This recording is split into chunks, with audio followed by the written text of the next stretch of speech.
महाराष्ट्राच्या राजकारणाला वैचारिक मतभेदांची मोठी परंपरा आहे. पण हे मतभेद कधीही मनभेदापर्यंत जाऊ नयेत असा एक अलिखित नियम महाराष्ट्राच्या राजकारणात अप्रत्यक्षपणे प्रत्येक राजकारणी पाळत आलेले होते. पण अलीकडे या नियमाचा आणि अशा राजकारणाचा विसर पडलेला पाहायला मिळतो असं वाटत होतं. तर पिंपरी चिंचवडचे आमदार महेशदादा लांडगे यांनी एका भाऊक प्रसंगातून महाराष्ट्राच्या सुसंस्कृत राजकारणाचं दर्शन पुन्हा एकदा घडवून दिले. नमस्कार, मी सारिका.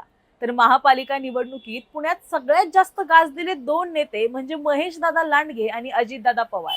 निवडणुकीच्या काळात दादा वर्सेस दादा हा सामना रंगला आणि दावे प्रतिदावे झाले.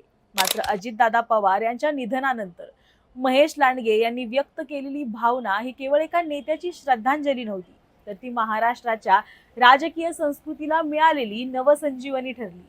राजकारण हे शेवटी विचारांची लढाई असते. पिंपरी चिंचवडच्या रणांगणात राजकीय ईर्ष्या टोकाची होती. महानगरपालिका निवडणुकांमध्ये अजितदादा पवार यांनी उपस्थित केलेले मुद्दे आणि त्याला महेशदादांनी दिलेली आक्रमक उत्तर हा लोकशाहीतला संघर्षाचा भाग. पण या पलीकडे माणूस म्हणून खाजगी आणि वैयक्तिक असं कोणतंही वैर त्यांच्यात नव्हतं हे सिद्ध झालं. कारण पिंपरी चिंचवड मधल्या रामकृष्ण मोरे सभागृहात स्वर्गीय अजितदादा पवार यांच्या सर्वपक्षीय श्रद्धांजली सभेत जेव्हा महेशदादा व्यासपीठावर उभे राहिले तेव्हा संपूर्ण शहराचं लक्ष त्यांच्याकडे होतं. आणि दादा मला माफ करा हे शब्द संपूर्ण सभागृहाच्या कानावर पडले. दादा मला माफ करा. महेशदादा लांडगे हे स्वर्गीय अजितदादा पवार यांच्या फोटोकडे हात जोडून दादांची माफी मागत होते. खरं तर अनेकांना यात काही वेगळं वाटणार नाही, मात्र हे शब्द उच्चारायला सुद्धा खूप मोठं काळीज लागतं. निवडणुकीत आपण जे बोललो त्याचं गिल्ट मनात ठेवून सार्वजनिक ठिकाणी माफी मागण्याची हिंमत सध्याच्या काळात मी म्हणणारे नेते सुद्धा दाखवू शकत नाहीत. महेशदादांची माफी म्हणजे फक्त पश्चाताप नव्हता, तर राजकीय वैरापेक्षा माणुसकीची उंची किती मोठी आहे हे सिद्ध करणारा क्षण होता. दादांची माफी मागून आपल्या भाषणात गर्जना करणाऱ्या महेश लांडगे यांनी अवघ्या 40 सेकंदात मंच सोडला आणि दादांना मिळालेला पहाडासारखा विरोधक सुद्धा आज दादांच्या जाण्यानं भावुक झाल्याचं दिसलं. महेशदादा लांडगे यांची ओळख एक आक्रमक आणि हिंदुत्ववादी नेते म्हणून असली तरी सुद्धा त्यांच्या या आक्रमकतेच्या मागे एक अत्यंत हळवं आणि संवेदनशील मन दडलेलं आहे.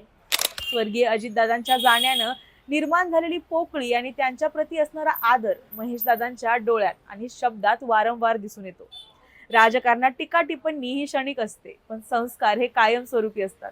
आणि यामुळेच फक्त माफी मागून महेशदादांनी माघार नाही घेतली, तर स्वर्गीय अजितदादा पवार यांच्या राजकीय, सामाजिक, शैक्षणिक आणि सांस्कृतिक जीवनावर आधारित अजित सृष्टी ही संकल्पना त्यांच्या दूरदृष्टीची साक्ष देते. पिंपरी चिंचवडच्या कानाकोपऱ्यात अजित पवारांच्या विकास कामांचा ठसा उमटलेला दिसतो आणि महेशदादांनी अजित सृष्टी स्मारक उभारण्याचा प्रस्ताव मांडून त्यांच्या वारशाचं जतन करायचं ठरवलंय. थोडक्यात काय तर आजकाल राजकारणाची स्थिती फारच गंभीर झालेली असताना आजच्या टोकाच्या राजकीय द्वेषाच्या वातावरणात सुद्धा महेशदादा लांडगे यांनी दाखवलेला सुसंस्कृतपणा हा महाराष्ट्राच्या राजकारणाला एक नवीन दिशा देणार आहे. पुणे जिल्हा हा नेहमीच वैचारिक आणि सुसंस्कृत नेत्यांची खाण राहिलाय. महेशदादांनी त्याच परंपरेचा झेंडा पुन्हा एकदा अभिमानानं फडकवलाय. राजकीय मतभेद विसरून माणुसकीच्या नात्यानं एकत्र येणं हीच खरी महाराष्ट्राची संस्कृती आहे आणि हीच संस्कृती महेशदादांच्या रूपानं अवघ्या महाराष्ट्रानं अजित पवारांच्या शोकसभेत पुन्हा एकदा अनुभवली.